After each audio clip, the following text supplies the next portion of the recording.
Bapa, terima kasih, kami bersyukur kepadamu. Hari ini kami boleh berkumpul, kami memuji Tuhan, kami menyembah Tuhan. Engkau yang memberkati kami umat Tuhan.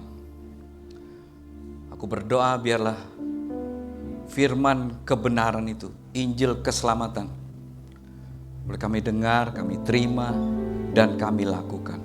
Terpuji namamu ya Bapa. Mari Roh Kudus, Engkau yang melawat setiap kami umat-Mu. Di dalam nama Tuhan Yesus Kristus kami berdoa. Haleluya. Amin. Puji Tuhan. Shalom. Haleluya. Senang kembali boleh berbagi di keluarga sendiri. Tentunya ada sukacita. Amin. Haleluya. Baik Bapak Ibu. Ya, Pak Gembala percayakan saya untuk minggu ini saya yang bawakan renungan firman Tuhan. Ya, bulan Mei ini kita punya tema bulanan bahwa kita bahas tentang doa. Amin. Oke, puji Tuhan. Kita buka Yakobus 5. Mic saya bisa dikecilin dikit nggak gennya ya? Yakobus 5, ya sip. Ayat 15 sampai 16. Sebagai dasar renungan kita, firman Tuhan kita pagi ini. Sudah dapat semua? Kalau saya tidak salah ada di, oh ya. Oke, kita baca sama-sama ya. Dan doa, 1, 2, 3. Dan doa yang lahir dari iman akan menyelamatkan orang sakit itu. Dan Tuhan akan membangunkan dia. Dan jika ia telah berbuat dosa, maka dosanya telah diampuni. Ayat 16. Karena itu, hendaklah kamu saling mendoakan. Saling mendoakan supaya kamu sembuh. Doa orang yang benar bila dengan haleluya. Yuk kita tepuk tangan dulu buat firman Tuhan. Ya, preview sedikit. Kemarin Pak Parda kalau tidak salah ya, membawakan bahwa itu senjata powerful doa, betul. Amin. Kalau besar kuasanya, itu keren. Tapi kalau ditambah kata sangat besar, berarti levelnya tambah keren. Loh iya saudara. Besar kuasanya sama sangat besar kuasanya itu artinya beda. Ya, jenderal tuh ada tingkatannya, brigjen, irjen, majen, ya bintang 1, 2, 3 lah, 4 jenderal. Nah saudara, saya mau katakan gini saudara, ayat 15 bilang, doa yang lahir dari iman akan menyelamatkan orang sakit itu dan Tuhan akan membangunkan dia. Jadi doa itu harus lahir dari iman, betul? Nah, penjelasan tentang iman coba kita baca Ibrani 11 ayat 1. Ini belum topiknya ya. Ini saya preview dulu nih. Nah, Ibrani 11 ayat 1 bilang gini. Iman adalah dasar dari segala sesuatu yang kita harapkan dan bukti dari segala sesuatu yang tidak kita lihat. Saudara, ini supaya kita ngerti jelas ya. Doa itu harus lahir dari iman. Iman yang seperti apa? Biji sesawi betul. Tapi konteksnya ini Pak. Ibrani 11 ayat 1. Iman adalah dasar. Nah seringkali kita nggak ngerti ini. Kita berdoa, tapi kita nggak punya dasar. Maksudnya dasar apa ya? Pondasi, betul. Wadah juga bisa. Ingat kisah Nabi Elia dan janda di Sarfat?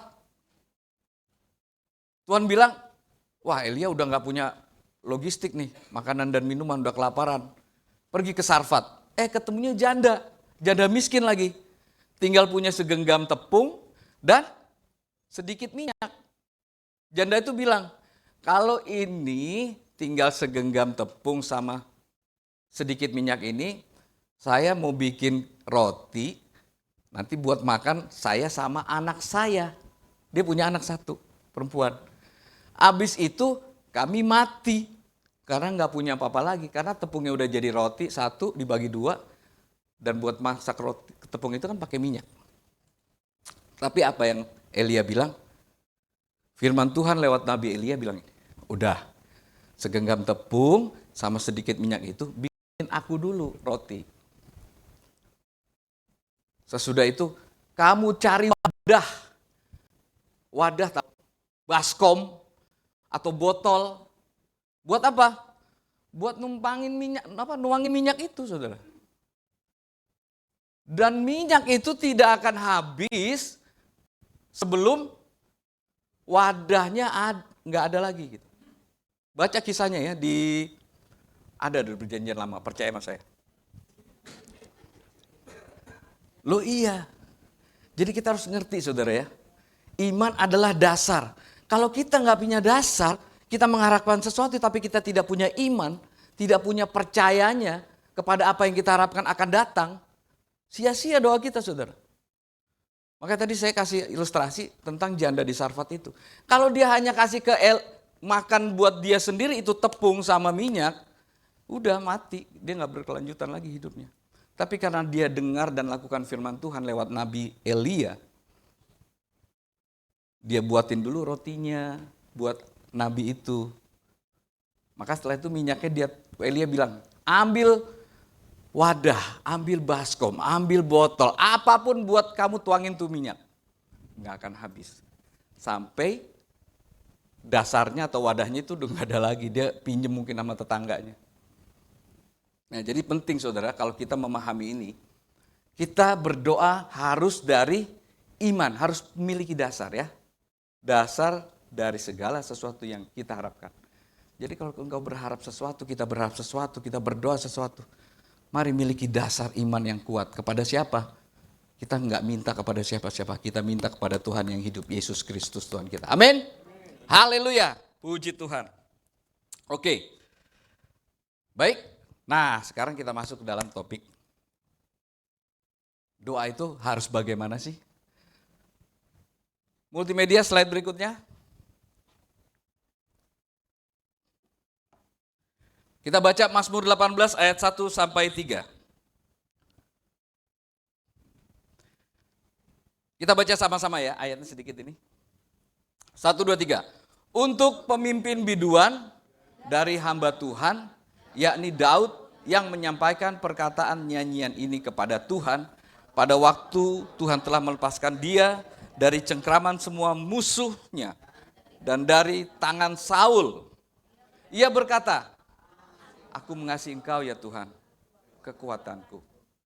Ya Tuhan, bukit batuku, kubu pertahananku dan penyelamatku. Elohimku, gunung batuku, tempat aku berlindung, perisaiku, tanduk keselamatanku, kota bentengku. Terpujilah Tuhan, seruku, maka aku pun selamat daripada musuhku. Saudara, ini Daud kita tahu semua dia salah satu raja di Israel yang sampai saat ini negara Israel sendiri pakai benderanya itu logo bintang Daud. Ya.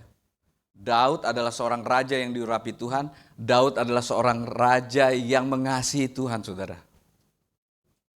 Dan Daud adalah raja yang sering menulis mazmur, puji-pujian. Dan kita tahu semua bahwa hatinya itu menyembah pada Tuhan, amin. Saudara bisa bayangin gak?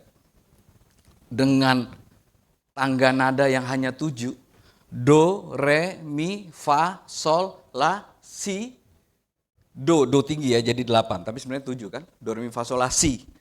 Itu dari tangga nada 7, dari zaman bahela saudara, sampai zaman sekarang udah berapa lagu yang tercipta saya tanya? Ada yang bisa hitung? Habis kata-kata. Dari tangga nada yang hanya 7 itu angka sempurna ya. Makanya Tuhan kalau menciptakan segala sesuatu itu nggak abal-abal, saudara. Jadi do, re, mi, fa, sol, la, si, do. Dari tangga nada yang cuma segitu tuh. sudah tercipta juta, miliar, bilion lagu, saudara.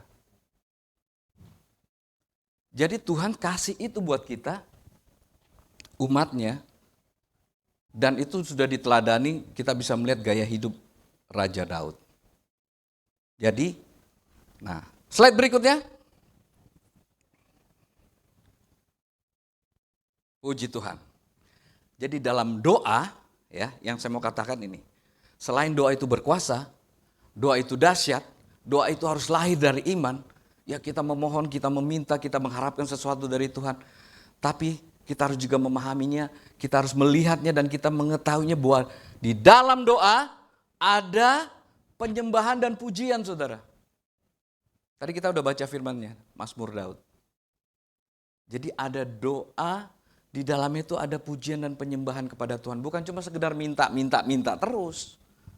Tapi di situ ada pengagungan kita kepada Tuhan. Amin. Ada penyembahan kita kepada Tuhan. Ada pujian kita kepada Tuhan. Makanya saya bilang selalu pujian penyembahan atau penyembahan pujian itu satu paket, saudara. Ya, satu paket. Satu paket dengan apa? Satu paket dengan doa. Kalau kita cuma doa tanpa disertai oleh penyembahan dan pujian di dalamnya, ya itu bukan, tanda petik ya, itu bukan doa yang powerful, saudara. Tapi kalau kita mau mengalami terobosan dalam doa, apa yang kita lakukan, apa yang kita pohonkan, apa yang kita minta sama Tuhan, lakukan ini, satu paket ini. Doa, dalamnya ada pujian dan penyembahan kepada Tuhan. Nah, sekarang kita mau lihat, apa itu penyembahan? Ya, multimedia satu-satu ya. Penyembahan. Saudara bisa lihat di sini. Ini ada yang ganggu nih.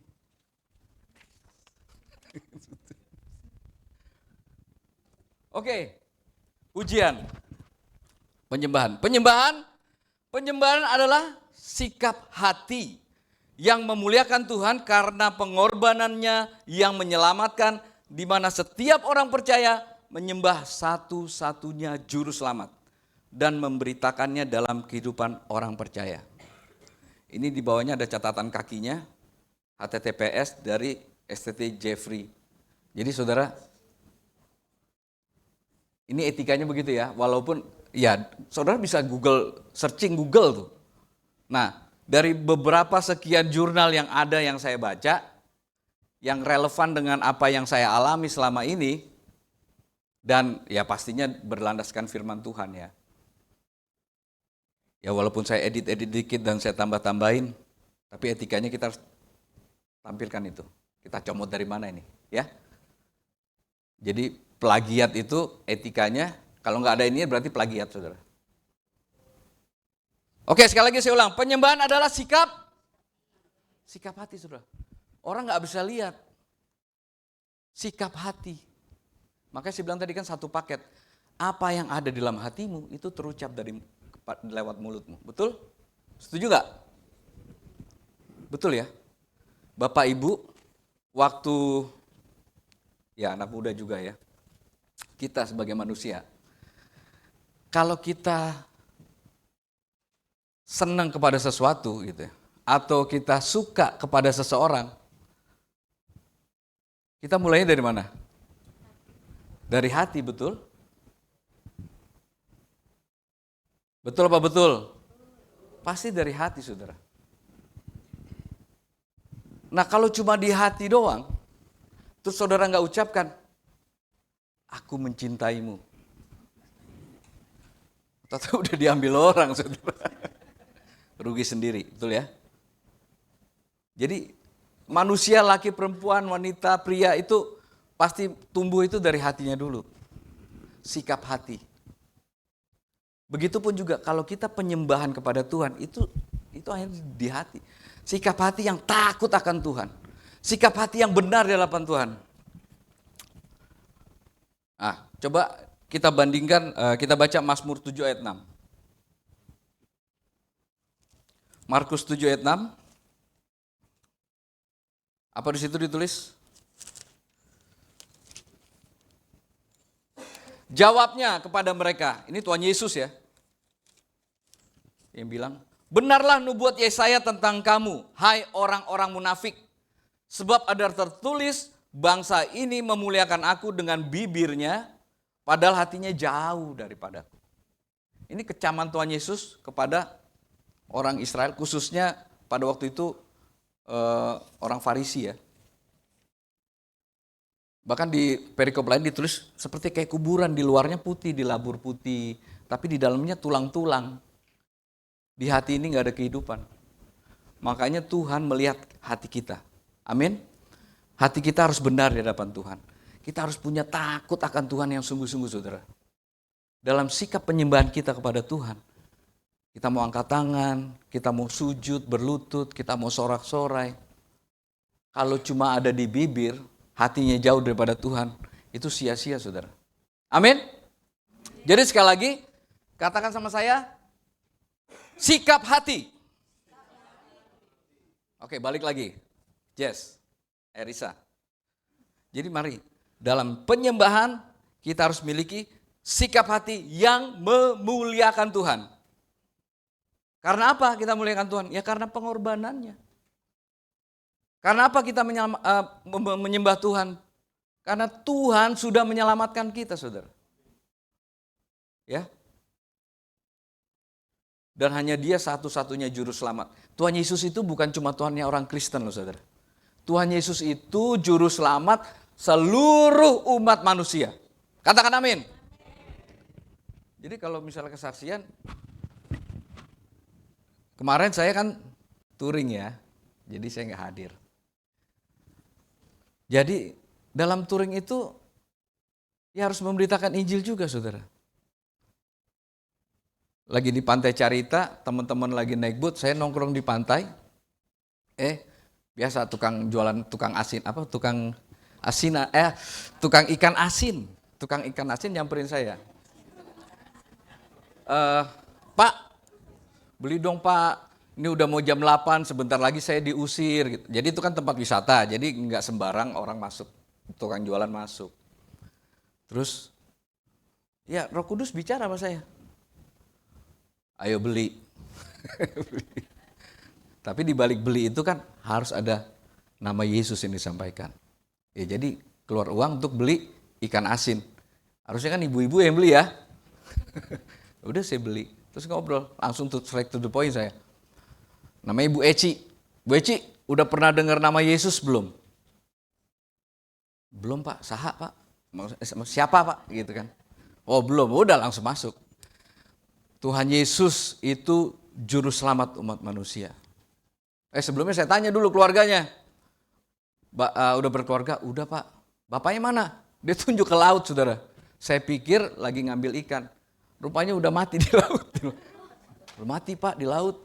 Aduh, jadi gak enak saya. Jadi dia janda, anak 2, tapi anaknya sudah dibesarkan. Walaupun, ya saya harus ngomong apa adanya. Walaupun pada saat itu dia belum dilayani penuh ya. Artinya firman Tuhan belum ditantang untuk terima Yesus. Tapi nama Yesus sudah diberitakan gitu. Kita sudah tabur, ya. Ingat, kita menuai di tempat yang kita tidak tabur. Tapi kebalikannya kita juga harus berani menabur yang nanti juga orang lain yang tuai gitu. Amin. Jadi apa yang bisa kita lakukan? Lakukan aja untuk kemuliaan nama Yesus. Amin. Tepuk tangan dong buat Tuhan Yesus kita. Oke, yang kedua. Penyembahan itu apa sih? Yuk baca sama-sama. 1, 2, 3. Penyembahan merupakan bagian yang penting dari hubungan kita dengan Tuhan. Yang dapat kita alami karena Yesus Kristus. Ketika kita menyembah Tuhan, kita secara aktif mengakui Dia sebagai pencipta, juru selamat, dan raja kita. Penyembahan adalah cara kita memberitahu Tuhan bahwa kita mengasihinya. Amin. Penyembahan adalah sebagai ungkapan rasa syukur atas semua yang Tuhan telah lakukan bagi kita. Jadi saudara, kalau kita memahami ini, bahwa penyembahan itu bagian yang penting. Aduh, saya mau ngomong gimana ya. Kalau bilang penting, sesuatu yang gak bisa kita tidak lakukan. Ya, ini penting loh, penting. Saudara percuma ngaku percaya sama Yesus, Tuhannya Yesus, ibadah tiap minggu. Tapi hal yang penting ini saudara skip, saudara abaikan. Nggak guna saudara. Jadi penyembahan itu penting. Kalau saudara-saudara kita, kaum Kedar Nebayot, dia rajin loh. 5 kali sehari dan azan dikumandangkan. Nah bagaimana kita? Orang-orang yang mengasihi Tuhan. Apakah kita tidak punya waktu-waktu tertentu? Kita tetapkan, oh tiap pagi saya akan bangun saat teduh, saya akan memuji dan menyembah Tuhan. Bagaimana kehidupan rohani kita saudara? Kita menyembah Tuhan yang hidup, tapi kita tidak lakukan sama sekali penyembahan. Kita tidak punya sikap hati yang tunduk dan takut akan Tuhan. Sia-sia, amin. Jadi pahami 2 hal ini. Walaupun saudara bisa searching sendiri di Google atau baca buku tentang pujian dan penyembahan ini. Jadi penyembahan itu adalah sikap hati saudara. Sikap hati dalam hati kita. Di mana kita menyatakan bahwa kita takluk hanya kepada Tuhan. Ya. Kita menyadari bahwa hanya Tuhanlah yang memiliki hidup kita. Makanya Roma 12 itu kan bilang, persembahkanlah tubuhmu sebagai persembahan yang hidup dan berkenan, saudara. Amin. Oke, berikutnya masuk ke dalam pujian. Nah, pujian ini poinnya banyak, saudara. Kita bahas satu-satu ya. Pujian yang pertama adalah pujian berarti meninggikan Tuhan. Amin. Kekaguman, keindahan, dan penghormatan kepada Tuhan. Saudara, kalau kita lagi di mabuk cinta, kita nggak bisa kayak orang gagu, saudara. Bener? Nggak bisa, saudara. Nah, saudara ketawa, tapi bener kan apa yang saya bilang ya. Saudara bisa, gue cari yang lain aja deh. Lo bener dong. Kalau hati kita berbunga-bunga, kita menyukai sesuatu yang kita lihat, mau itu ya kekasih kita atau suatu lukisan yang indah, karya seni yang indah, berarti akan terucap, betul kan? Akan keluar tuh kekaguman, wih luar biasa. Waduh, suamiku Pak Markus itu. Begitu juga kepada Tuhan, saudara. Ya, Dia layak loh kita tinggikan ya. Ya, kita ibadah, kita sorak-sorai, kita muji Tuhan, karena Dia layak, saudara. Setuju ya? Jadi di situ ada kegaguman. Aduh, kata-katanya kagum. Ada keindahan yang bisa kita nikmati. Ada penghormatan yang kita bisa berikan kepada Tuhan kita. Tuhan di tahtanya, wah, cakep. Setuju? Yang kedua, pujian adalah menceritakan kembali dengan gembira apa yang telah Tuhan lakukan bagi kita. Katakan amin. Inilah kesaksian kita, saudara. Menceritakan kembali dengan gembira loh. Bukan dengan bersungut-sungut. Ya. Gembira tuh apa sih? Gembira tuh bukan hanya sekedar soda gembira, saudara. Tapi gembira tuh ya itu joy. Joy, ada smile. Ya. Kita menceritakan bersaksi tentang Yesus, Dia baik. Nggak mungkin kita berceritanya dengan bersungut-sungut. Pasti kita akan bersuka cita. Exciting saya bahasanya begitu, saudara. Ketiga, pujian dan ucapan syukur berjalan beriringan sebagai ucapan terima kasih kepada Tuhan dan penghargaan atas siapa Dia. Ini penting, saudara. Ini saya tebelin itu. Ucapan terima kasih kepada Tuhan dan penghargaan atas siapa Dia. Kalau kita bisa jawab siapa Dia, kita ngerti, saudara. Ngerti betapa pentingnya penyembahan dan pujian ini. Tapi kalau kita nggak ngerti siapa Dia,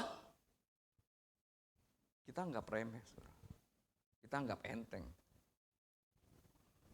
Makanya tim praise and worship, ya, pemuji, penyembah, ini khususnya tim praise and worship, kita harus ngerti apa yang kalian lakukan. Kita ngerti siapa Dia. Kita sama pemerintahan di dunia ini, kita takut. Kita takut artinya kita submit gitu ya. undang-undang yang dibuat oleh pemerintah kita mau coba lakukan.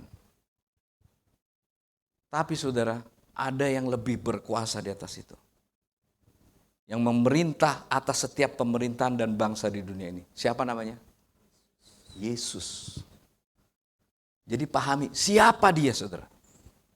Kalau kita memahami esensi ini, siapa dia yang kita puji dan kita sembah? Wow. Luar biasa, saudara. Haleluya. Berikutnya. Pujian adalah pengakuan atas semua perbuatan Tuhan yang luar biasa dan benar. Karena Tuhan kita benar. Kadang-kala kita susun sama Tuhan ya. Kok begini, kok begitu, kok begini, kok begitu Tuhan. Saya kan maunya begini, kok yang terjadi begitu. Tapi percayalah saudara, bahwa Tuhan itu benar. Benar memperlakukan kita. Dia Tuhan yang benar memproses kita. Amin. Kadang kita manusia kan maunya instan ya. Maunya cepat. Tuhan, udah gak tahan nih Tuhan. Udah gak punya duit nih Tuhan. Udah gak tahu mau makan apa. Ingat tadi saya cerita tentang janda di Sarfat. Ya, kita mau pilih mana? Pilih percaya firman Tuhan atau pilih apa yang ada di depan mata?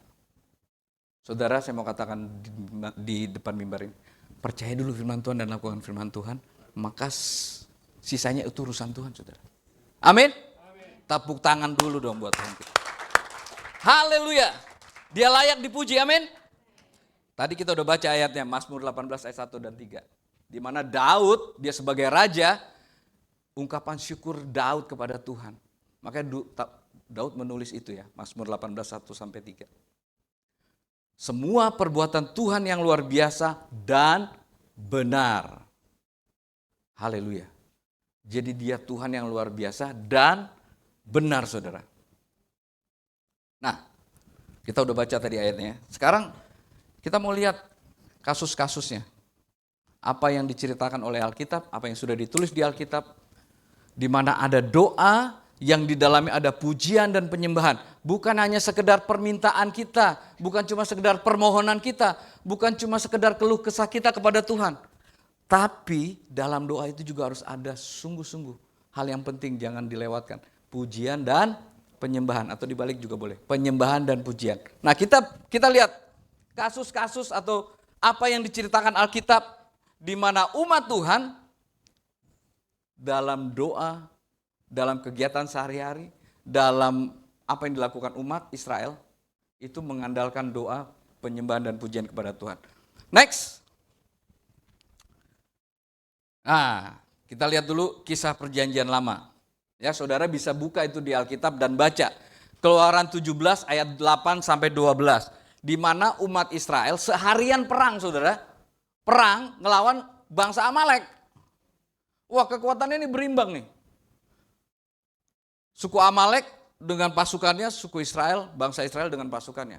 Akhirnya Musa bilang, udah saya naik ke atas gunung. Jadi dia naik ke atas gunung. Saudara tahu apa yang dilakukan Musa? Musa ditemani oleh Harun dan Hur. Ya. Jadi Musa angkat tangan, saudara, di hadapan Tuhan, kepada Tuhan. Setiap kali Musa angkat tangan kepada Tuhan, itu bangsa Israel tambah kuat, bangsa Amalek mundur. Kalah gitu ya, mundur. Tapi kan pegel ya saudara ya. Pegel. Akhirnya sempatlah turun. Nah, pas pada turun, tangan Musa turun, wah, Amalek tambah kuat. Israel jadi itu difilmin bagus, saudara. Belum ada film ya, judulnya apa tuh? Nah, saudara lihat di sini. Musa angkat tangan, ya angkat tangan itu ekspresi kita, tubuh kita di mana kita takluk. Kita berharap sama Tuhan. Betul ya? Kita dalam muji Tuhan juga kita sering angkat tangan. Nyerah Tuhan, Tuhan aja deh. Tuhan aja deh, tangan Tuhan yang kuat, yang menopang. Sampai-sampai pada saat tangannya Musa pegel, Hur dan Harun menopang dia ya. Dikasih batu supaya Musa bisa duduk, terus tangannya mereka ditopang, dipegangin sama Hur dan Harun supaya Israel terus menang, saudara. Jadi ini kisah ini dicatat di Alkitab supaya kita ngerti, kita tahu. Udah pernah baca belum? Puji Tuhan Pak Andre. Jadi di Keluaran 17 ayat 8 dan 12 ya. Kalau saudara mau, Pak John asal ngomong doang nih, ya udah baca aja. Oke, nah ini yang epic nih. Yosua meruntuhkan tembok Yeriko. Siapa yang meruntuhkan tembok Yeriko? Bukan saya. Itu sampai ada rapat itu orang tua murid saudara. Ya, dikumpulin lo orang tua murid. Gara-gara anaknya ditanya sama wakil kepala sekolah. Siapa yang meruntuhkan itu tembok Yeriko? Enggak tahu, saya tulang. Opung. Apalah? Dia lapor sama ibunya kan? Siapa nak? Siapa yang rubuhkan? Bukan kau kan? Bukan. Kira rapat lah itu wali murid. Enggak sampai begitu ya ibu-ibu. Siapa yang meruntuhkan tembok Yeriko? Sama nih kayak wali murid nih. Ya kalau kita baca Yosua 6 ya, saudara tahu ya. Yosua 6 Tuhan suruh, ayo nyebrang. Kota pertama yang harus ditaklukkan oleh Yosua adalah Yeriko saudara. Tapi Tuhan bilang, kau gak usah berperang. Udah cukup kelilingin tembok Yeriko itu ya.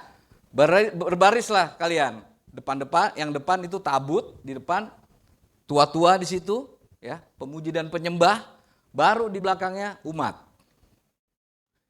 Tiap hari kelilingin, terus sekali trompet ditiup. Ya, itu berlangsung sampai hari ke-7. Pada hari yang ke-7 aturannya beda Tuhan kasih. Nah, kalau 6 hari sebelumnya sekali muter, terus reak sorak-sorai sangkakala dibunyikan. Hari ke-7 kalian muterin aja 7 kali tapi nggak ngomong apa-apa. Diem. Silent.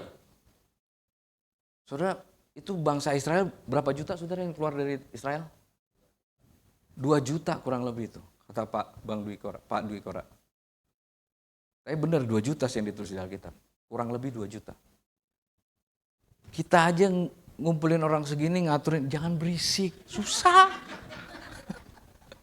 Bener gak? Susah.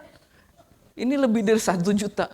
Orang kalau udah kumpul di stadion utama nonton bola itu kurang lebih 80.000 sampai 100.000. Saudara udah MC bilang, diem dulu ya. Bisa? Nggak bisa. Jangan berisik dulu ya. Pemainnya mau masuk ke lapangan. Nggak bisa saudara. Nah ini bayangin. Tuhan bilang 7 kali kamu lihat. Jadi saudara ini hayalan saya ya. Hayalan saya tapi sepertinya sih masuk di akal. Jadi kan orang di dalam ruangan di kota Yeriko itu kan pada ini kan. Ini mau perang kok cuma muter-muterin tembok. Gitu kan. Udah raja tua-tua atau penguasa di Yeriko bilang, udah tenang aja. Tembok kita kuat. Sekali muter, 2 hari, cuma sekali. Nah pas hari yang ke-7 mereka muter, kok diam. Akhirnya tuh penduduk di dalam benteng itu, di dalam tembok Yeriko, mereka pada naik ke atas saudara. Apa sih yang terjadi? Ya. Jadi tuh sekeliling tembok Yeriko dipenuhi oleh masyarakat yang ada di kota Yeriko itu. Karena mereka merasa aneh. Kok kemarin-kemarin tiap hari terus sorak-sorai bubar, kok ini udah 7 kali? Nah saudara bayangin. Setelah itu di atas tembok itu penuh ya.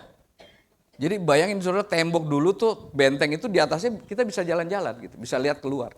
Orang-orang di dalam tembok Yeriko tuh udah naik ke atas semua. Melihatnya ada apa sih orang Israel mau ngapain sih?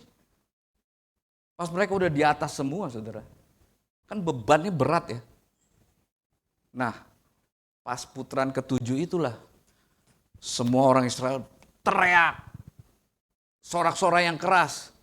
Saudara pernah lihat majalah Tintin enggak? Kartun. Itu ada tokoh, penyanyi seriosa. Itu kalau dia nyanyi itu gelas dideketin pecah.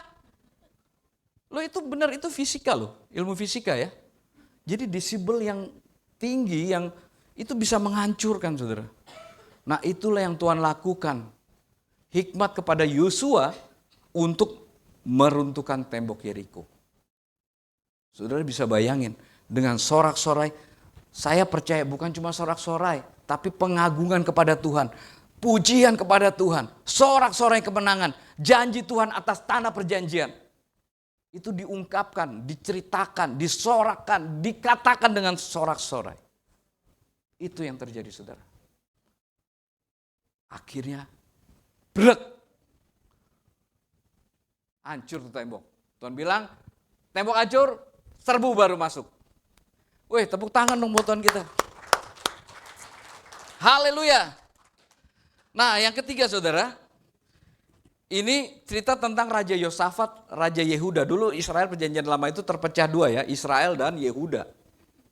Nah, waktu itu Yosafat itu mau diajak sama Raja Yoram, anaknya Ahab. Yuk kita serang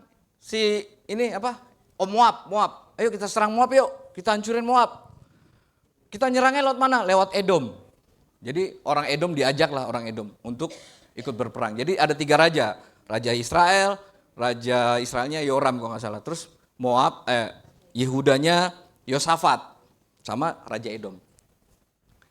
Terus mereka mau sikat Moab, udah keliling-keliling 7 kali apa 7 hari gitu. Nggak ketemu air, saudara.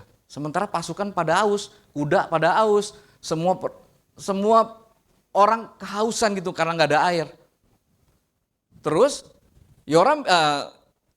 Yosafat bilang begini, emang nggak ada nabi di sini yang bisa kita mintain petunjuk firman Tuhan supaya apa yang harus kita lakukan untuk mengalahkan Moab gitu kan? Terus anak buahnya Yoram bilang, ada sih itu si Elisa dulu bekas pelayannya Elia.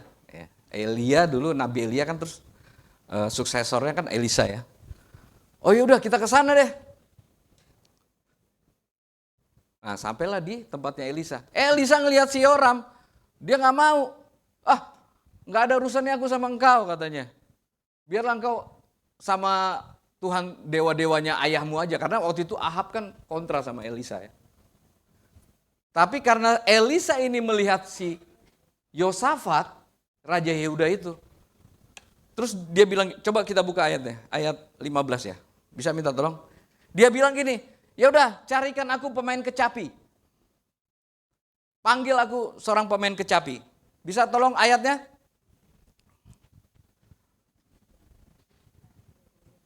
Wah gak bisa ya? Hang ya? Raja-Raja 3, 14, 15. Jadi singkat cerita, Elisa minta pemain kecapi. Ayat berikutnya. Nah, ayat 15. Maka sekarang jemputlah bagiku seorang pemetik kecapi. Pada waktu pemetik kecapi itu bermain kecapi, maka, perhatikan, kekuasaan Tuhan meliputi dia. Dan apa yang terjadi berikutnya? Apa yang terjadi berikutnya? Beginilah firman Tuhan, biarlah di lembah ini dibuat parit-parit. Padahal mereka udah 7 hari, 7 kali mikir, nggak ada itu air. Tapi Elisa bernubuat dan itu terjadi. Air itu datang, saudara. Tapi diawali apa tadi bilang? Panggillah aku seorang pemain kecapi. Setelah pemain kecapi itu mulai bermain, firman Tuhan ngalir, saudara. Makanya sekali lagi saya bilang kepada kita semua, mari saudara, kita yang sudah diperlengkapi sama Tuhan, Tuhan sudah kasih talenta, Tuhan kasih panca indera, betul ya. Ada bibir, ada mulut, ada lidah, ada tubuh kita nih, persembahkan tubuh kita sebagai persembahan yang hidup. Dan khususnya buat tim kita yang sudah melayani Praise and Worship, mari kita sadari ini. Yuk, bahwa kita penting nih. Tugas kita penting. Tanggung jawab kita, apa yang kita lakukan di depan ini bukan cuma sekedar semata-mata, karena saya bisa nyanyi. Tapi mari miliki hati yang takut akan Tuhan. Hati yang mengasihi Tuhan. Hati yang benar. Amin. Oke, slide berikutnya, cepat. Nah ini ada, sebelum konklusi saudara, saya mau katakan ini, nggak ada di slide, maaf. Saudara, sebenarnya apa sih yang terjadi di saat kita memuji dan menyembah Tuhan? Saudara tahu nggak apa yang terjadi di surga? Coba kita buka Wahyu 5. Bisa minta tolong Wahyu 5? Haleluya. Ini Tuhan kasih tahu nih. Wahyu 4. Wahyu 4 ayat 8 ya. Kita mulai ayat 8. Jadi saudara, ini penglihatan Yohanes, Rasul Yohanes, waktu dia di Pulau Patmos. Kalau kita baca Wahyu, kita butuh benar-benar pemahaman dan hikmat Tuhan ya. Ini Wahyu 4 ini perikopnya ke-24 tua-tua dan ke-4 binatang. Jadi di surga, di tahta itu yang Maha Kudus ya, itu ada ke-24 tua-tua. Siapa ke-24 tua-tua itu? Belum ada yang tahu saudara. Saya juga nggak tahu.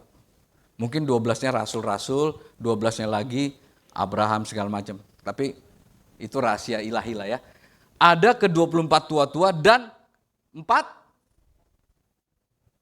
binatang ya. Ke-4 binatang. Nah kalau kita baca perikopnya itu bahwa di tahta yang Maha Kudus itu setiap kali makhluk itu memuji dan saya bacakan ya. Dan ke-4 makhluk itu masing-masing bersayap 6, sekelilingnya dan sebelah dalamnya penuh dengan mata. Dan dengan tidak berhenti-hentinya mereka berseru siang dan malam. Kudus, kuduslah Tuhan, Elohim yang Maha Kuasa, yang sudah ada dan yang akan datang. Berikutnya, perhatikan saudara. Dan setiap kali makhluk-makhluk itu mempersembahkan puji-pujian dan hormat dan ucapan syukur kepada Dia yang duduk di atas tahta itu dan yang hidup sampai selama-lamanya, ayat 10, maka tersungkurlah ke-24 tua-tua itu di hadapan Dia yang duduk di atas tahta itu dan mereka menyembah Dia yang hidup sampai selama-lamanya. Dan mereka melemparkan mahkotanya di hadapan tahta itu sambil berkata, ya Tuhan dan Elohim kami, Engkau layak menerima puji-pujian dan hormat dan kuasa sebab Engkau telah menciptakan segala sesuatu dan oleh karena kehendak-Mu semuanya itu ada dan ciptakan. Saya mau katakan begini saudara, sebagai terakhir kita mau akhiri. Pada saat kita menaikkan pujian dan penyembahan kepada Tuhan, apa yang terjadi di surga? Seperti yang kita baca tadi, setiap kali makhluk itu menyembah, memuji Tuhan, tua-tua itu tersungkur saudara. Dan mereka melepaskan mahkotanya. Kita selalu berdoa apa yang terjadi di surga terjadi di bumi. Jadi saya mau katakan begini buat kita semua. Saat kita lakukan pujian dan penyembahan kita kepada Tuhan, saat kita mengeluh-elukan Tuhan dan penghormatan kita kepada Tuhan, perhatikan saudara, tidak ada kuasa yang dapat bertahan. Semuanya lempar mahkota saudara. Semuanya takluk. Semua nyembah. Dulu, saudara tahu saya suka camping ya. Dulu nih, waktu masih SMA. Saya pernah lakukan camping di Gunung Salak. Kebetulan ada sungai di tengah, yang sebelah sana rombongan, entah gimana mereka kayak mengadakan seperti pemujaan gitu ya. Api unggun terus keliling-keliling, pokoknya sorak-sorai lah, aneh lah seperti itu. Nah, teman kami yang di sini ini, kami dulu ada persekutuan anak muda di Cijantung. Kenal sama orang salah satu. Mereka main ke sana. Ngobrol-ngobrol, terus kita lagi doa nih, terus dia datang lagi masuk ke tenda kita. Kita lagi penyembahan, kita pegang tangannya, mental saudara. Saya nggak ngomong bohong. Mental keluar tenda kayak guling-guling gitu, hampir masuk sungai. Gitu. Jadi yang saya percaya dan kita harus percaya saudara, bahwa pada saat kita lakukan pujian dan penyembahan, nggak ada kuasa yang dapat bertahan. Apalagi kuasa setan saudara. Kuasa yang di surga, tua-tua itu aja lempar mahkota. Tua-tua pakai mahkota berarti kan orang penting, benar nggak? Jadi mari kalau kita mau rasakan sesuatu yang exciting, doa itu bukan sesuatu yang menjemukan saudara. Doa itu hal yang penting. Ya, doa itu senjata yang dahsyat loh. Ya. Mari kita lakukan doa dengan pujian dan penyembahan supaya kuasa-kuasa itu takluk saudara.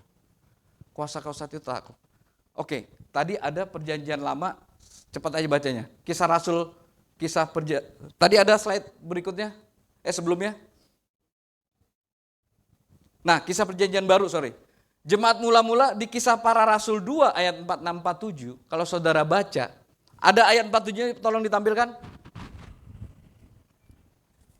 Ayat 47. Apa akibatnya? Oh, kalau gitu ayat berikutnya, sebelum deh. Dengan bertekun dan dengan sehati mereka berkumpul tiap-tiap hari dalam bait Elohim.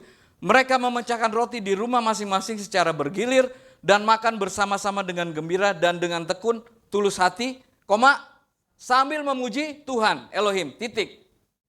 Ya, sambil memuji Tuhan. Ini sebenarnya bagian dari ayat sebelumnya. Tapi masuk ayat 47. Dan mereka disukai semua orang dan tiap-tiap hari Tuhan menambah jumlah mereka dengan orang yang diselamatkan. Jadi sambil memuji Tuhan itu gaya hidup, saudara. Gaya hidup jemaat mula-mula. Dan akibatnya karena mereka suka memuji Tuhan, akhirnya Tuhan lakukan ini. Tiap-tiap hari Tuhan menambah jumlah mereka. Yuk, tangkap ini. Ya. Ini kalau kita tangkap nih pewahyuan ini. Kalau kita gerak ya jemaat ini Light City Christian Ministry ini, iya betul ya, LCM ini, kalau kita gerak saudara, pujian penyembahan jadi gaya hidup setiap umat, setiap jemaat, janji Tuhan. Dan tiap-tiap hari Tuhan menambah jumlah mereka dengan orang yang diselamatkan. Hanya dengan pujian saudara. Pujian kepada siapa? Kepada Tuhan yang ajaib itu. Tuhan yang menguasai segala sesuatunya. Dan mereka disukai semua orang, pastilah saudara. Kalau kata-kata positif pujian itu selalu keluar dari mulut kita, kita nggak akan dibenci orang, kita disukai orang. Amin. Haleluya. Terakhir konklusi. Puji Tuhan. Ya, konklusinya ada 3 kesimpulan. Doa harus didasari oleh iman. Percaya, amin. Iman dan keyakinan pada Tuhan Yesus Kristus. Kedua, doa punya kuasa yang sangat besar. Katakan amin. Senjata yang ampuh bagi orang percaya. Kalau kemarin Pak Gembala katakan ya. 3, pujian dan penyembahan kepada Tuhan sebagai gaya hidup orang percaya. Salah satu bukti kita mengasihi Tuhan dan syukur kita kepada Tuhan. Amin. Yang setuju dan sepakat dan sepaham sama saya, katakan amin. Nah, sekarang saya udah bangkit berdiri. Haleluya. Jadi saudara, bulan akhir Mei sampai awal April kita ada doa 10 hari. Ya. Doa 10 hari itu dilakukan dalam rangka, kita tahu ya, kenaikan Tuhan Yesus Kristus, terus setelah 10 hari Roh Kudus dicurahkan. Mari saudara, kalau kita mau miliki, kita mendapatkan terobosan dalam kehidupan rohani kita, dalam kehidupan pribadi kita, dalam kehidupan keluarga kita, dalam pekerjaan kita, dalam segala aspek kehidupan kita sehari-hari, mari saudara, antusias untuk berdoa. Nah, kita gereja, kita mewadahi itu. Kita lakukan ini. Bukan semata-mata karena ini rutinitas dan kegiatan gereja, ini ya supaya gereja enggak nganggur-nganggur gitu kan. Enggak, saudara. Tapi kita lakukan ini supaya kita secara pribadi, kita mengalami terobosan. Amin. Ingat ya, 10 hari kita berdoa. Mulai dari hari Jumat. Betul ya, Sistawati? Tanggal 30. Oke? 30 Mei. Puji Tuhan. Antusias untuk hadir? Terlibat? Haleluya. Tepuk tangan sekali lagi buat Tuhan kita. Yuk kita mau angkat tangan kepada Tuhan. Tuhan, ini kami umat-Mu. Ajar kami Tuhan. Biarlah kami mempersembahkan tubuh kami, jiwa dan roh kami sebagai persembahan yang berkenan kepada Tuhan. Persembahan yang hidup. Kami mau menyembah Tuhan kami. Kami mau memuji Tuhan kami. Kami mau mengalami terobosan Tuhan. Haleluya. Mari sekali lagi saya mau lihat tangan-tangan yang terangkat yang mau mengalami terobosan. Ada impartasi dari Tuhan siang hari ini kepada kita semua. Untuk kita memiliki hati yang benar untuk menyembah kepada Tuhan. Dan dengan hati, sikap hati yang benar, kita mengaku dengan lidah, bibir, mulut kita. Kita memuji Tuhan. Kita mengagumi Tuhan. Kita memuji, memuliakan untuk apa yang Tuhan sudah lakukan dalam hidup kita. Hingga kita boleh ada sampai saat ini sebagaimana kita ada. Saudara percaya firman Tuhan. Firman Tuhan tidak abal-abal, saudara. Firman Tuhan ya dan amin. Apapun situasi, kondisi yang sedang kita alami saat ini, percaya firman Tuhan. Engkau butuh pertolongan, klaim janji Tuhan. Tuhan pasti tolong. Engkau butuh kesembuhan, klaim janji Tuhan. Bahwa bilur-bilurnya menyembuhkan. Engkau yang terikat, Tuhan akan bebaskan engkau. Terlepas dari apapun yang mengikat engkau, yang merugikan dalam hidupmu. Haleluya. Terima kasih Bapa, Tuhan Yesus terima kasih, Roh Kudus terima kasih. Kami mau menyembah Tuhan. Engkau melihat tangan-tangan yang terangkat. Kami umat-Mu mau menyembah Tuhan. Haleluya. Bless the Lord, oh my soul. Oh my soul. Worship His holy name. Sing like Haleluya. oh my soul, I worship Your holy name. Bless the Lord, bless the Lord, oh my soul. Yes, pujilah Tuhan, hai jiwaku, pujilah Tuhan, segenap batinku, pujilah namanya yang kudus. Haleluya. I worship Your holy name.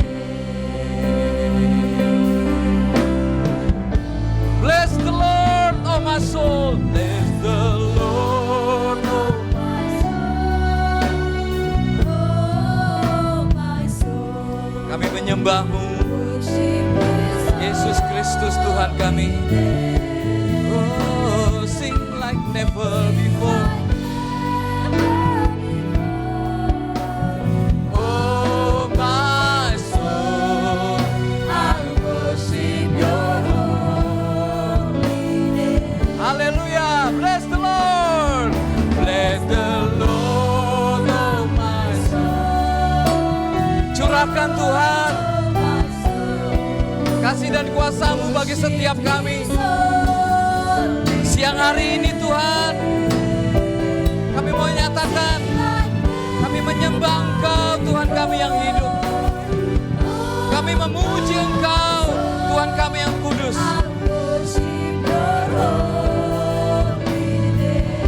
Worship Your holy name.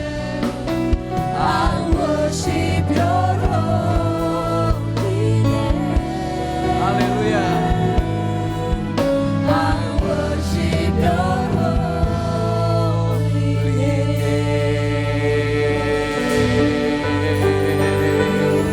Haleluya.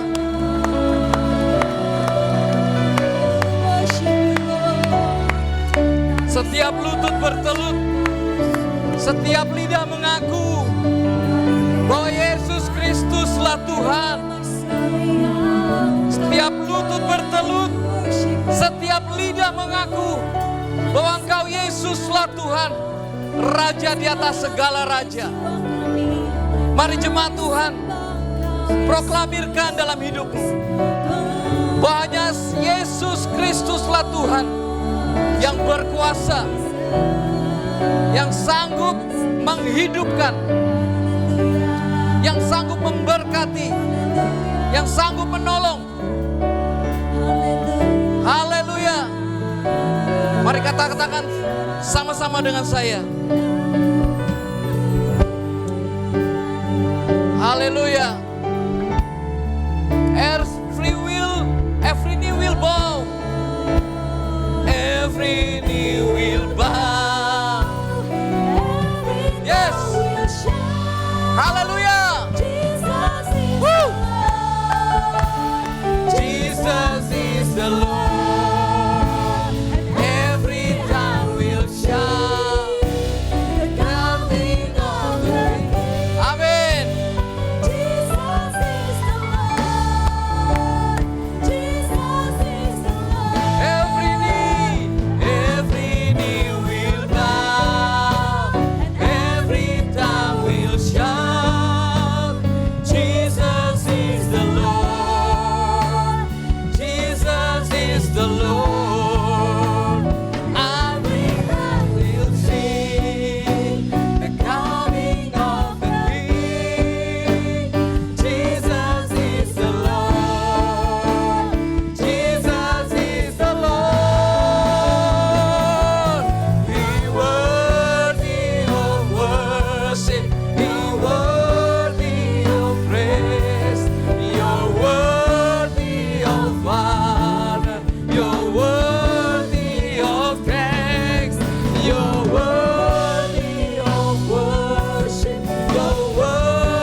puji Tuhan. You're worthy of honor. You're Worthy of praise. Every knee will bow, every tongue will shout, Jesus is the Lord. Yes. Jesus is the Lord. Every eye will We'll see the coming of the King. King of the King. Jesus is the Lord. Hallelujah. Jesus is the Lord. Every knee will bow, every tongue will shout, Jesus is the Lord. Jesus is the Lord. And every eye will see The coming of the King. Hallelujah. Jesus is the Lord. Hallelujah. Jesus is You're worthy of worship. You're worthy of worship. You're worthy of praise. You're worthy of honor. You're worthy of praise. You're worthy of worship. You're worthy of praise. Hallelujah.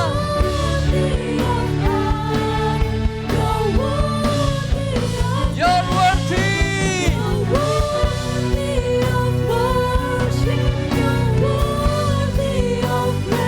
Yes. You're worthy of praise. Hallelujah. Shout to the Lord. Kau layak Tuhan. Ada kelepasan terjadi di tempat ini. Ada keselamatan terjadi di tempat ini. Ada kesembuhan terjadi di tempat ini. Karena ada pujian penyembahan kepadamu ya Bapa. Kudus, kuduslah Tuhan. Engkau layak dipuji, Engkau layak disembah. Haleluya. Silakan duduk Bapak Ibu semua. Kita mau naikkan doa syafaat kita kepada Tuhan.